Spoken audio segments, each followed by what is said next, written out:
When it comes to chilling tales that burrow deep into your mind and keep you awake long after the lights go out, few things are as captivating as stories that explore the darkest corners of the human psyche. Welcome to the Sick Minds edition, where we delve into 5 of the most binge-worthy scary stories, each one a journey into obsession, madness, and the terrifying potential that lies within us all. These are not tales of supernatural monsters or haunted houses, but of people whose twisted thoughts and actions blur the line between sanity and horror. Prepare yourself for a descent into the abyss as we explore the top 5 scary stories that prove the scariest monsters are often the ones inside us. Our first tale takes us into the mind of a man whose obsession with perfection drives him to unspeakable acts. In The Collector, we meet a seemingly ordinary individual with an extraordinary compulsion to preserve beauty at any cost. He moves through life unnoticed, blending in, but beneath the surface his mind is meticulously cataloging everything and everyone he deems perfect. When he encounters a young woman whose laughter and light captivate him, his obsession spirals. He begins to orchestrate chance encounters, learning her routines, her favorite places, her fears. The line between admiration and possession blurs until one night he decides the only way to truly keep her is to add her to his private collection. The horror of The Collector is not in gore or violence, but in the slow, methodical unraveling of a mind convinced that love and control are one and the same. It's a story that lingers, making you question the strangers you pass on the street and what secrets they might be hiding. Next, we plunge into the suffocating world of The Roommate. This story follows a college freshman, eager for independence, who moves into an off-campus apartment with a seemingly friendly roommate. At first, everything seems normal, but subtle oddities begin to surface. The roommate keeps strange hours, whispers to herself, and locks her bedroom door even when she leaves the apartment. Objects go missing, then reappear in odd places. The protagonist's unease grows as she discovers a series of disturbing journal entries hidden in the roommate's desk.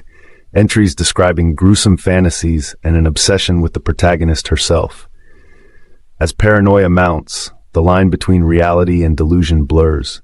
Is the roommate truly dangerous, or is the protagonist succumbing to her own fears? The story's brilliance lies in its ambiguity, forcing readers to confront the possibility that sometimes the mind's capacity for fear is scarier than any external threat. Our third story, The Patient, is a masterclass in psychological horror. Set in a psychiatric hospital, it centers on a new doctor assigned to a notorious patient, a man who, despite years of confinement, has never spoken a word. The doctor is determined to help, convinced that with patience and empathy he can reach the silent man. But as he digs deeper, he uncovers a string of mysterious deaths, all linked to the patient's past. The staff warn him to keep his distance, but the doctor's curiosity becomes an obsession. Late one night, he finds himself alone with the patient, who finally breaks his silence, not with words, but with a chilling smile and a whispered secret that shatters the doctor's sanity. The patient explores the dangers of unchecked curiosity and the thin line between healer and victim, leaving readers with the unsettling realization that some truths are better left undiscovered. Fourth on our list is The Neighbor, a story that taps into the universal fear of the unknown next door. A young couple moves into a quiet suburb, eager to start a new life. Their neighbor, an elderly man, seems harmless enough, though he keeps to himself and is rarely seen outside. But soon, strange noises echo through the night. Scratching, muffled cries, the sound of something heavy being dragged across the floor. The couple's curiosity turns to dread as they notice odd stains on the neighbor's driveway and a peculiar smell wafting from his garage. When their dog goes missing, suspicion boils over. Driven by fear and desperation, they break into the neighbor's house, only to discover a basement filled with grotesque sculptures, each one eerily lifelike, each one bearing a haunting resemblance to people who have gone missing in the neighborhood. The horror of The Neighbor is not just in the grisly discovery, but in the realization that evil can hide in plain sight, behind the most unassuming of faces. Rounding out our list is The Reflection, a story that delves into the terror of losing control over one's own mind. The protagonist, a successful professional, begins to notice subtle changes in her reflection, an unfamiliar twitch of the lips, a coldness in the eyes, a smirk that doesn't match her mood. At first, she dismisses it as stress, but the changes become more pronounced. Her reflection seems to move independently, mimicking her actions with a split-second delay, then smiling when she's not. She becomes obsessed, spending hours in front of the mirror, watching as her reflection grows bolder, winking, mouthing words she cannot hear, pressing its hands against the glass as if trying to break through. Friends and family grow concerned as she withdraws, but she can't escape the feeling that her reflection is watching, waiting, plotting. In the story's chilling climax, she finds herself trapped on the wrong side of the glass, powerless as her reflection steps into her life, leaving her screaming in silence. The reflection is a haunting exploration of identity and the terror of being replaced by the darkest parts of oneself. Each of these stories stands as a testament to the power of psychological horror. They remind us that the most terrifying monsters are not always the ones lurking in the shadows, but the ones that dwell within the human mind. Whether it's obsession, paranoia, curiosity, suspicion, or the fear of losing oneself, these tales tap into universal anxieties that make them endlessly bingeable. So the next time you're in the mood for a scare, remember, sometimes the sickest minds create the scariest stories and the most unforgettable nightmares. If you ring this bell, you're already dead. The phrase echoes through the empty halls, a whisper carried on the cold, stagnant air. It is not a threat, nor a warning, but a statement of fact, a truth that lingers in the shadows, waiting for those who dare to test its meaning. Imagine a bell, ancient and tarnished, suspended from a beam in a forgotten corner of the world. It is not grand or ornate. There are no jewels or gilded edges. Its surface is marred by time, its metal dulled by centuries of neglect. Yet, there is something about it, a presence, an aura, that draws the curious and the desperate alike. Some say it was forged by hands that no longer remember warmth. Others claim it was a gift from the underworld itself. But all agree on one thing. To ring this bell is to invite the end. Those who come are many. Some seek answers, hoping the bell will reveal secrets hidden from mortal eyes. Others are driven by pride, eager to prove their bravery or their foolishness. And then there are those who have nothing left to lose, who see in the bell a final escape from a world that has turned its back on them. They approach with trembling hands, hearts pounding in their chests, the weight of their choices pressing down upon them. The moment your fingers brush against the cold metal, the world seems to hold its breath. Time stretches, the air thickens, and every sound is swallowed by an unnatural silence.